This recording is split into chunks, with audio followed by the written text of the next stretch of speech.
देखिए, भागीदारी पार्टी द्वारा आयोजित कार्यक्रम कार्यकर्ता सम्मेलन रहा। हमारे महेश प्रजापति जी जो राष्ट्रीय प्रमुख महासचिव हैं, उन्होंने निमंत्रण दिया था हम लोगों को, हम लोग इधर आए।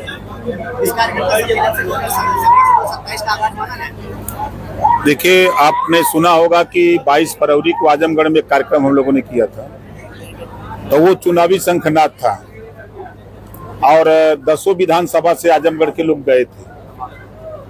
और इसी तरह का कार्यक्रम अब हम लोग हर विधानसभा में ब्लॉक वार छोटा छोटा कार्यक्रम कर रहे हैं, ताकि लोगों को इस बात का पता लगे कि हमारा हक कौन लूट रहा है, हम जिसको वोट दे रहे हैं वो हमारे लिए क्या कर रहा है। ये जानकारी तो उनको होनी चाहिए ना। आज जब हम यहाँ आजमगढ़ में मूवमेंट फैलाने के लिए आए, तो समाजवादी पार्टी के नेताओं की गुंडई से लोग दुखी थे।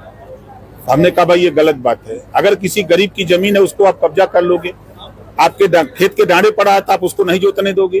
ये तमाम शिकायतें मिली। यादव समाजवादी पार्टी का नेता अपने भाई की जमीन कब्जा कर लिया, तो छोड़िए, ऐसे लोग हमसे मिले, उनकी जमीन हमने उपलब्ध करवाया। 3 दर्जन से ज्यादा ऐसे लोग मिले। तो सबको ये लोग परेशान करते हैं और वोट चाहिए इनको। तो हमने कहा है कि यहाँ खाली यादव, कहते हैं ना कि सपा का गढ़ है, तो खाली यादव नहीं रहता है। यहाँ हर जाति धर्म के लोग रहते हैं, यहाँ हर जाति धर्म और समाज के लोग रहते हैं, और सभी लोगों का ये आजमगढ़ है। आज अखिलेश यादव ने भी महारैली की है गौतम बुद्ध नगर में, इसको आप कैसे देख रहे हैं? देखिए, कल माननीय प्रधानमंत्री जी ने उत्तर प्रदेश को एक सौगात दिया। अंतर्राष्ट्रीय जेवर एयरपोर्ट दिया। पूरे दुनिया के लोग अब आएंगे।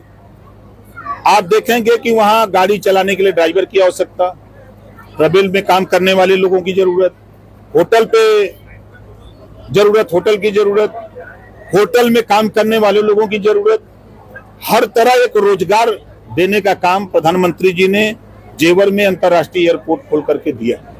और उसी तरह का काम प्रधानमंत्री जी पूरे देश में कर रहे हैं। और समाजवादी पार्टी का इतिहास रहा है।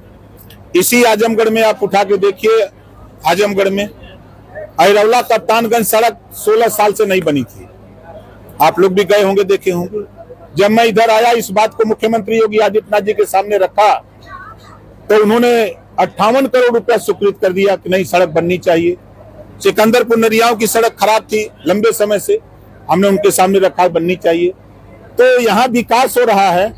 वो आज योगी जी और मोदी जी के राज्य में, अगर हम उत्तर प्रदेश की तुलना करें, ये आजमगढ़ दंगा की चपेट में हुआ करता था। प्रदेश में दंगे होते थे, कर्फ्यू लगते थे। योगी जी के राज्य में आज ना कहीं दंगा है ना कहीं कर्फ्यू है। आज 9 साल में कहीं दंगा कर्फ्यू नहीं हुआ।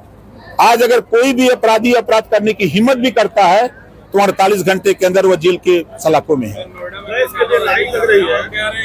जैसे आपने यहाँ कहा कितने लोग पैसा लेकर आए, तो सभी लोगों ने कहा कि नहीं कोई पैसा, लेकिन अखिलेश यादव वही आरोप लगा रहे हैं भारतीय जनता पार्टी पर कि वहाँ पर छात्रों को बुलाया गया, तो उनकी तो रैली में भीड़ नहीं आ रही है भारतीय जनता पार्टी की, क्योंकि कल ही वहाँ पे भारतीय जनता पार्टी ने भी रैली किया था। अच्छा, आपने देखा होगा 22 तारीख को इसी आजमगढ़ में रैली थी ना, कई को छात्र गए थे। और यही हम कह रहे हैं कि आपके यहाँ हजारों लोग हैं ना, कई को छात्र हैं इसमें, उनके यहाँ कहाँ से आजमगढ़ पता करेंगे तो यहाँ से लोग नोएडा गए हैं। पार्टी जो भारतीय जनता पार्टी, उस पर डायरेक्ट निशाना साधते हैं। देखिए, अगर वो कहने लगे कि समाजवादी पार्टी ये कहने लगे कि भारतीय जनता पार्टी, मोदी जी अच्छा काम कर रहे हैं, योगी जी अच्छा काम कर रहे हैं, तो न के वोट दी, कोई वोट दी इसके लिए लाइन लग रही है। और आप कह रहे हैं कहीं कुछ ऐसा नहीं। देखिए, नहीं, विरोधियों की साजिश नहीं है। अब आप खुद समझदार हैं कि जहां 2 देश आपस में 3 देश लड़ रहे हैं, तो आसपास के देशों पर असर होता है उसका। कहा यह जा रहा है कि आप संयम से, धैर्य से काम लीजिए, गैस आपको मिलेगी, आप घर में स्टॉक मत बनाइए, ये बात कही जा रही है। सर, जिस तरह से आजमगढ़ में सपा का गढ़ है, समाजवादी पार्टी का कब्जा है, आप ताबड़तोड़ आपकी जनसभाएं और इस गढ़ को गढ़ी बनाने का दावा कर रहे हैं, तो 2027 से पहले किस तरह से आप करना चाहेंगे?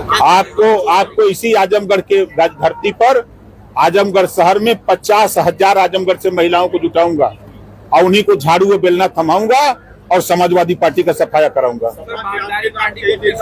प्रकाश सिंह जी वो कहते हैं कि आपको उनको पता ही नहीं है कि उसके विभाग में क्या हो रहा है, वो खुद लीडर हैं, लोडर क्या लीडर से पूछेगा?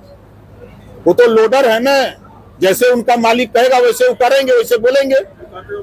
वो लोडर है, मैं कह रहा हूँ वो लोडर हैं। लोडर की क्या हैसियत होती है पार्टी में? ओम प्रकाश की तुलना करने निकले हैं, भुला जाए। हमें मैदान चल रहे हैं, चुनाव आ रहा से ताइस करना, जीत लेंगे। पंचायत चुनाव को लेकर जिस तरह से संशय बना, देखिए हाई कोर्ट में मामला गया, 121वें नंबर पर वो डेट पड़ी थी, मतलब डेट थी और क्रमांक था 121, लेकिन सुनवाई नहीं हो पाई। तो इस हफ्ते जज ने कहा कि इस हफ्ते अगले हफ्ते सुनवाई होगी। सर बिजली विभाग में स्मार्ट मीटर लगाया गया, स्मार्ट मीटर को लेकर जनता की बड़ी बहुत शिकायतें आ रही है, उसको लेकर आपकी सरकार और आपकी पार्टी के द्वारा क्या प्रयास किया जा रहा है? देखिए, प्रधानमंत्री जी ने प्रधानमंत्री सूर्य घर मुफ्त बिजली योजना, अभी उसका प्रचार प्रसार लोगों तक नहीं पहुंच पा रहा है। अगर वो 80% सब्सिडी है, 90% सब्सिडी है, मतलब वाट पे है सब्सिडी, तो अब वो अगर लगा लें तो समझाने की, जो हम लोग समझाते हैं कि भाई आप लगा लो, जिसके घर में बिजली का मीटर लगा है तो वही जो है आपके सोलर पैनल का मीटर होगा। आपकी पार्टी की महिला नेत्री ने अभी कहा कि फ्री बिजली की डिमांड करेगी, हरियाणा और दिल्ली पंजाब को मिलना, वैसे उत्तर प्रदेश को मिलना चाहिए। 33% आरक्षण महिलाओं को इसी नाते दिया है कि सदन में जाकर। आप सर क्या कुछ 2027 में ऐसा कुछ है कि जाएगा? तो देखिए, बिजली के बिल से राहत दिलाने के लिए प्रधानमंत्री जी ने प्रधानमंत्री सूर्य घर मुफ्त बिजली योजना चलाई है और उसका प्रचार प्रसार गांवों तक नहीं हो पा रहा है। सच्चाई तो ये है, नहीं उससे बड़े पैमाने पर लोगों को राहत मिलती। जिन लोगों ने लगा लिया वो राहत ले रहे हैं। अब प्रदेश में, देश में लोग ज्यादातर लोगों को शिक्षित बना के रखा वोट के लिए खाली। अगले महीने 5 राज्यों के चुनाव है, उसको किस तरह से देखेंगे? अब देखिएगा ना, जैसे हरियाणा का चुनाव हुआ, राजस्थान का चुनाव हुआ, महाराष्ट्र का हुआ, दिल्ली का हुआ, बिहार का हुआ, वैसा ही वो होगा। अब छोटी छोटी पार्टियां जो आपके साथ जुड़ रहे हैं, भारतीय जनता पार्टी, पार्टी, पटेलों की पार्टी, इन सभी पार्टियों को जोड़ करके पूर्वांचल में एक अलग राजनीति खड़ा करने की कोशिश? नहीं, हम लोग अपने वोटरों को समझा रहे हैं कि जो लोग भ्रम में हैं, जो किसी दल में हैं, वहाँ उनको क्या मिल रहा है। अगर कुछ मिला हो तो बतावें। यहाँ तो हम लोग सरकार में हैं, थाने पर पैरवी कर दे रहे हैं। किसी गरीब को कहीं अगर सताया जा रहा है तो पैरवी हो जा रही है। कोई अगर सपा का नेता जमीन कब्जा किया हुआ तो उसकी जमीन छुड़वा दे रहे हैं। कहीं मुकदमा नहीं लिखा जा रहा है तो वहाँ भेज करके मुकदमा लिखवा दे रहे हैं। तो यहाँ तो हम लोग ये कर रहे हैं, और वहाँ क्या मिल रहा है? समाजवादी पार्टी की सरकार थी तो गुंडों की सरकार कही जाती थी, गुंडा राज कहा जाता था। लेकिन आज योगी जी का शासन है, अब सारे गुंडे या तो जेल में है या तो जमीन के अंदर चले गए। समाजवादी पार्टी अब कांसीराम को अपना बनाने में लगी हुई है। कासगंज का नाम कांसीराम नगर था, बहुजन समाज पार्टी की नेता मायावती ने बनाया था। उसका नाम बदल करके अखिलेश यादव जी ने उसका नाम फिर कासगंज किया। इतना प्रेम था, वही अम्बेडकर पार्क में इतना प्रेम था कि 2012 के पहले सपा के लोग बोलते थे कि हमारी सरकार आएगी तो हम वहां शौचालय बना देंगे। वही आज कांसीराम जी की बात करने वाले लोग हैं। जो SC/ST के प्रमोशन में आरक्षण का फाइल फाड़ करके फेंकने वाले वही लोग हैं, समाजवादी पार्टी के लोग। वो कांसीराम जी का नाम दे रहे हैं। कांसीराम जी का नाम लेने से पहले हम तो खाली पूछते हैं कि DS4 की परिभाषा बता दो, DS4 की परिभाषा बता दो या बाम सेव की परिभाषा बता दो। कांसीराम जी ने बनाया था, तब आपको समझ में आएगा। सर आप जहाँ बैठे हुए सभी विधानसभा का ये क्षेत्र है, आपके ही बगल में एक हरैया ब्लॉक है। सर हरैया ब्लॉक के क्षेत्र की आए दिन शिकायतें आती रहती है, उस शिकायतों को लेकर सर जब भी कार्रवाई होती है उसको दबा दिया जाता है। ऐसी शिकायतें सर उसमें क्या? देखिए, हमारे सामने अगर ऐसी शिकायतें आवे तो दबाने वाले को ही दबा दे। हम हरैया ब्लॉक पर सर आए दिन होता है। देखिए, कह रहे हैं, हम क्या कह रहे हैं? आप हमारे यहाँ शिकायत करवाइए, हम उस शिकायत का रिजल्ट देते हैं आपको।